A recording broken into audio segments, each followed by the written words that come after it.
रामकृष्ण हरी मंडळी, श्री स्वामी समर्थ। आपण लक्ष्मीपूजनाच्या दिवशी झाडू पूजत असतो, म्हणजे केरसुनीची पूजा या दिवशी आपण करत असतो। तर हा झाडू इतका महत्त्वाचा आहे, तर असा महत्त्वाचा झाडू आपल्याला महत्त्वाच्या दिवशीच आणायचा आहे। त्यामुळे झाडू कसा आणायचा, कुठल्या दिवशी आणायचा आणि तो आणल्यानंतर आपल्याला त्याची पूजा कशी करायची आहे, ही अत्यंत महत्त्वाची माहिती मी आज तुम्हाला आजच्या व्हिडिओमध्ये देणार आहे। बघा, झाडू ही एक अशी वस्तू आहे जी सर्वांच्या घरामध्ये असते। साफसफाई करण्यासाठी आपण झाडू जो आहे तर तो वापरत असतो आणि झाडूला माता लक्ष्मीचं रूप देखील मानलं जातं। पूर्वी बघा, अशा प्रकारची केरसुनी जी असायची तर ते बऱ्याच ठिकाणी केरसुनी त्याला म्हटलं जातं, तर काही ठिकाणी त्याला शिराई असं देखील म्हटलं जातं। तर पूर्वी याने झाडलं जायचं, परंतु पूर्वी अशी जी केरसुनी आहे तर ती आपल्याकडे नसते। आता आपण झाडू विकत घेतो, परंतु आपण झाडू आणत असतो किंवा एक पूजेला म्हणून अशी आपल्याला एखादी केरसुनी नक्कीच आणायची आहे। हल्ली बाजारामध्ये लक्ष्मीपूजनासाठी छोट्या आकाराच्या केरसुन्या मिळतात, ते तुम्ही घेतल्या तरी देखील चालेल। झाडू हा इतका महत्त्वाचा आहे, झाडूबद्दल बरेचसे महत्त्वाचे नियम आहे। झाडूचं महत्त्व काय आहे हे देखील पुढे मी व्हिडिओमध्ये तुम्हाला सांगणारच आहे। आपल्याला धनत्रयोदशीच्या दिवशीच आपल्याला हा झाडू आणायचा आहे। तर धनत्रयोदशीच्या दिवशी लोक सोनं खरेदी करतात, आपल्या घरात धन पूजत असतात। तर त्याच प्रकारे बघा, झाडूमध्ये देखील माता लक्ष्मी असते, म्हणजे संपत्ती आणि समृद्धी असते। त्यामुळे झाडू जो आहे तर तो आपल्याला धनत्रयोदशीच्या दिवशीच आणायचा आहे। तुम्ही सकाळी आणा, दुपारी आणा, संध्याकाळी आणा, चालेल। घरात कोणत्याही वेळेस तुम्ही हा झाडू आणू शकता। जर समजा एखाद्या स्त्रीला मासिक धर्म असेल तर इतर कोणीही तो झाडू आणू शकता आणि लक्ष्मीपूजनाला त्याची लक्ष्मीपूजनाच्या दिवशी त्या झाडूची पूजा केली तरी देखील चालेल। झाडूची पूजा कशी करायची हे आपण लक्ष्मीपूजनाच्या व्हिडिओमध्ये पाहिलेलंच आहे। धनत्रयोदशीच्या दिवशी आपण जी आपल्याकडे नवीन झाडू आपण आणून ठेवतो तर तो आपल्याला वर्षभर वापरायचा आहे। वर्षभर आपण झाडू मारण्यासाठी हा झाडू आपण वापरू शकतो। धनत्रयोदशीच्या दिवशी छोटा एखादा झाडू जो आता मिळतो बाजारामध्ये तो तुम्ही आणू शकता आणि त्याची पूजा करू शकता आणि वर्षभर ह्या झाडूचा तुम्ही उपयोग करू शकता। जसं आपण या घरामध्ये जी घाण आहे तर ती घाण बाहेर टाकत असतो, कारण की झाडूमुळे आपलं घर जे स्वच्छ पवित्र होत असतं। त्यामुळेच आपल्या घरामध्ये संपत्ती आणि समृद्धी यायला लागते, कारण जिथे स्वच्छता असते तिथे माता लक्ष्मी असते। स्वच्छता आणि पवित्रता याला घरामध्ये खूप स्थान आहे। त्यामुळे दरिद्री आणि गरिबी जी आहे, रोगराई जी आहे तर ती दूर होत असते। माता लक्ष्मीचा घरामध्ये गृहप्रवेश होत असतो, आर्थिक अडचणी दूर होत असतात। त्यामुळे झाडूला अनन्यसाधारण असं महत्त्व आहे। मग झाडू महत्त्वाच्या दिवशीच आणला पाहिजे। घराच्या सुखसमृद्धीमध्ये झाडू खूप महत्त्वाचा आहे। झाडू आपण घेत असताना त्याची काही काळजी देखील आपल्याला घ्यायला पाहिजे, कारण की झाडूच आपल्या घरामध्ये सकारात्मकता पसरवत असतो। त्यामुळे धनत्रयोदशीच्या दिवशी तुम्हाला आवर्जून झाडू आणायचं आहे।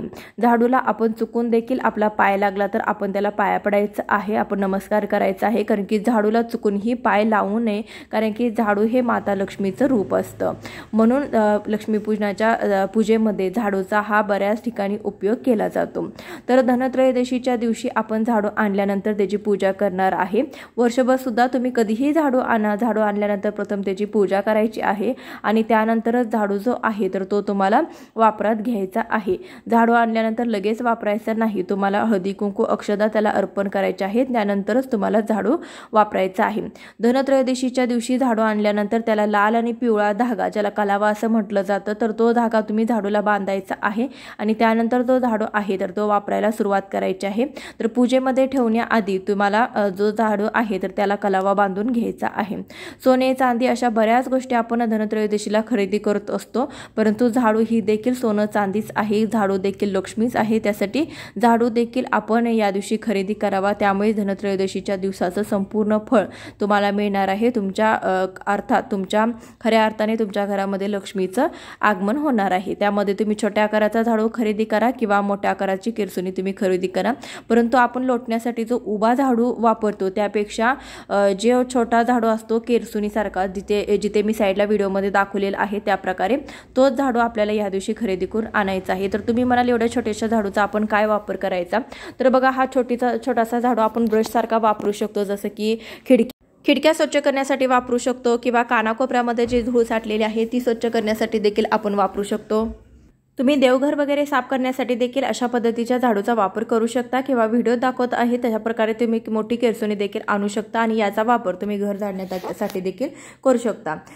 झाडू जो आहे तर त्याचा वापर आपण घर झाडण्यासाठी करत असतो, म्हणजे घरातून केर कचरा आपण काढत असतो, घरातून अलक्ष्मी आपण बाहेर काढत असतो, त्यासाठी झाडू हा अतिशय महत्त्वाचा आहे।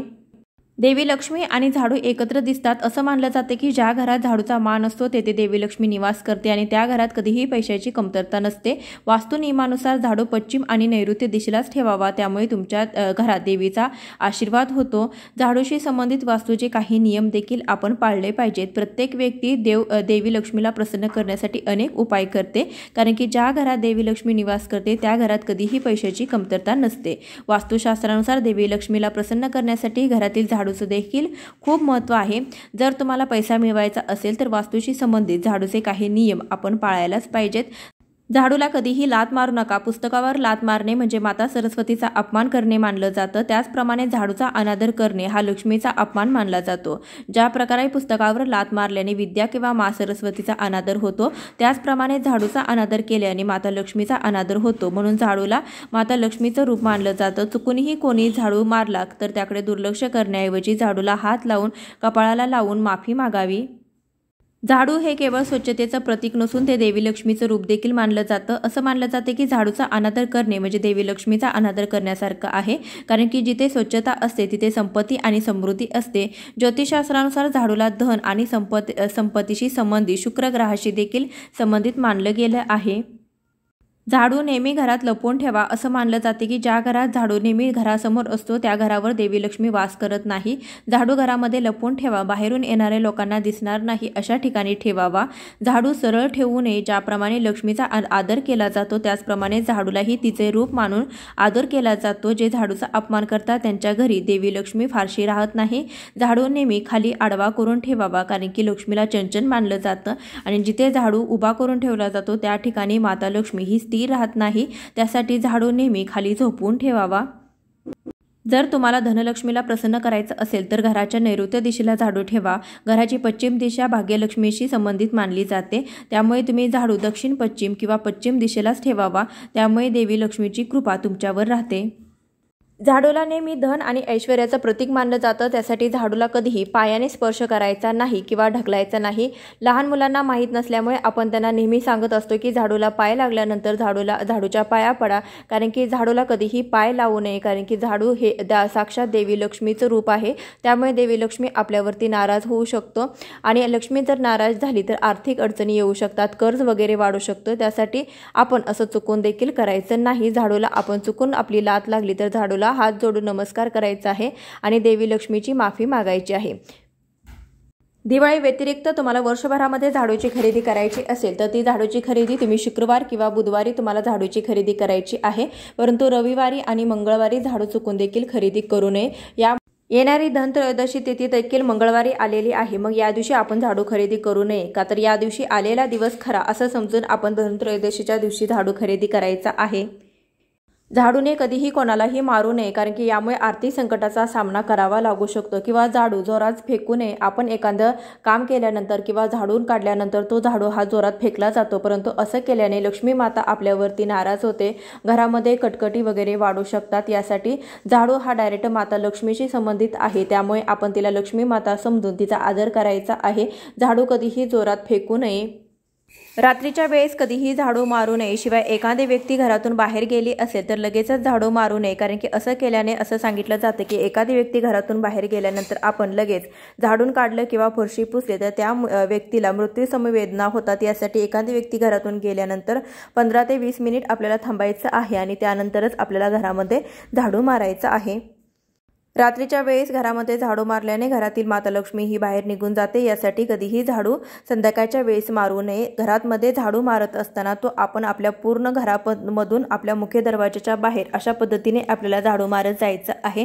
झाडू मारत असताना मुख्य दरवाजातून आतल्या भागाने असं आपल्याला झाडू मारायचं नाही। अशा प्रकारे जर तुम्ही झाडू मारला तर जी निगेटिव्हिटी आहे, जी नकारात्मकता आहे तर ते आपल्या घरामध्ये साचून राहते। त्यासाठी झाडू मारत असताना कधीही आपल्या घराच्या आतल्या भागापासून सुरुवात करा आणि मुख्य दरवाजातून झाडू मारत मारत आपल्याला बाहेर जायचं आहे, म्हणजे घरातील जी नकारात्मकता असते तर ती पूर्ण स्वरूपामध्ये घराच्या बाहेर गेली जाते आणि ती पूर्णपणे नष्ट होते। यासाठी झाडूचे हे काही नियम जे आहेत तर ते आपल्याला पाळायचे आहेत आणि येत्या धनत्रयोदशीच्या दिवशी तुम्हाला इतर काही गोष्टी घेणं शक्य नसेल तर या दिवशी झाडू हा नक्की खरेदी करायचा आहे। लक्ष्मीपूजनाला लागणारा झाडू हा आपल्याला धनत्रयोदशीच्या दिवशीच खरेदी करायचा आहे आणि लक्ष्मीपूजनेला तिची पूजा करायची आहे।